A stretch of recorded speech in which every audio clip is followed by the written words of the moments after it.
अब यहां लगे हाथ एक बात और कह देता हूं, बहुत गहरी बात है कि पहले क्या होता था, जो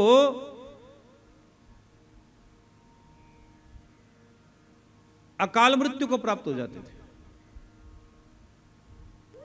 और अकाल मृत्यु को प्राप्त हो जाना या कच्ची अवस्था में चले जाना या अविवाहित अवस्था में चले जाना, हां बहुत गहरा बात कर रहा हूं मैं आपको, वो आत्माओं की तृप्ति होती नहीं है।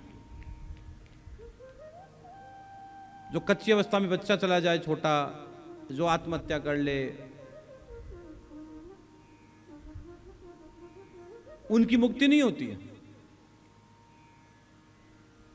अब उसके लिए क्या करना है, उसके लिए विधान दिया गया है। पहले क्या होता था कि आपके घर में पत्तल पर भोजन करते थे सब लोग। किस पर भोजन करते थे?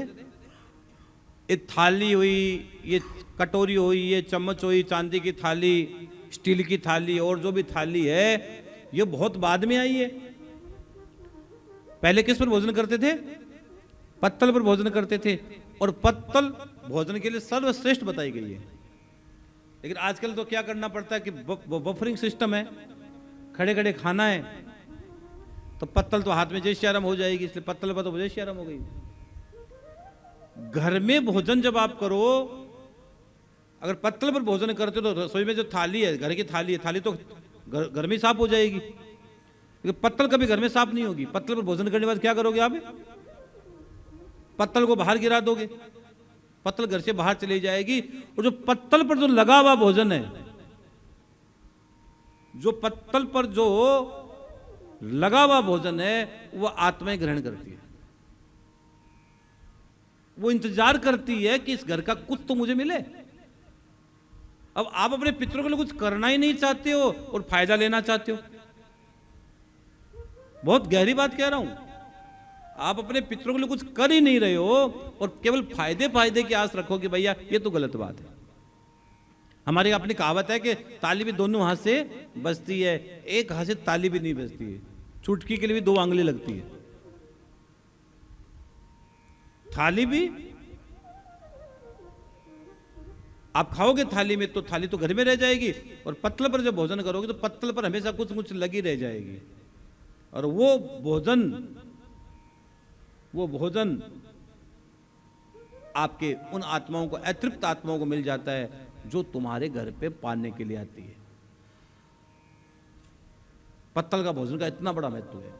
इसलिए आपसे मेरी विनती है, मेरी प्रार्थना है, महीने में 2 दिन कम से कम, या अमावस्या के दिन तो कंपलसरी, अमावस्या के दिन तो आप पत्तल पर भोजन किया करो। क्या फर्क पड़ना है? और चांदी की थाली में करो, सोने की थाली में करो, आपकी मर्जी, आपकी चांदी की है, आपकी सोने की, हमें तो क्या मतलब है। लेकिन हम इतना जरूर कह देते हैं कि महीने में 2 बार, महीने में 2 बार कम से कम, और अमावस्या तो कंप्लीट अमावस्या को तो मैं, मेरी बात मान लो कि आपको पत्तल पर भोजन करना चाहिए। पत्तल जैसे बाहर जाए, और आपको रिजल्ट भी आएगा इसका। हाँ, इसका रिजल्ट भी आपको आएगा। इसलिए हम आपसे कह रहे हैं कि अमावस्या के दिन पत्तल पर भोजन करना, उन चीजों को, अतृप्त आत्माओं को भोजन मिलता है। तो यहां कथा क्या, यहां क्या लिखा गया है? लेकिन जब सूर्य अस्त हो जाता है तो आत्माएं क्या करती है? सूर्य अस्त तक तो व्याकुल होकर खड़े रहते हैं, और सूर्य अस्त हो जाने के पश्चात वे निराश होकर और दुखी मन से, यहां शब्द लिखा है दुखी, गरुड़ पुराण में लिखा है, दुखी मन से वो अपने लोक में चले जाते हैं। जहां भी रहते वहां चले जाते। दुखी मन शब्द लिखा है गरुड़ पुराण में। दुखी मन से वो आत्माएं चली जाती है।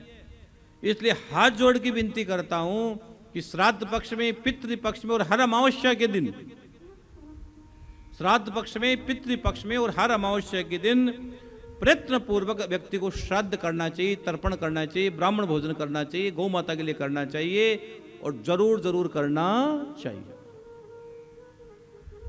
जरूर करना चाहिए।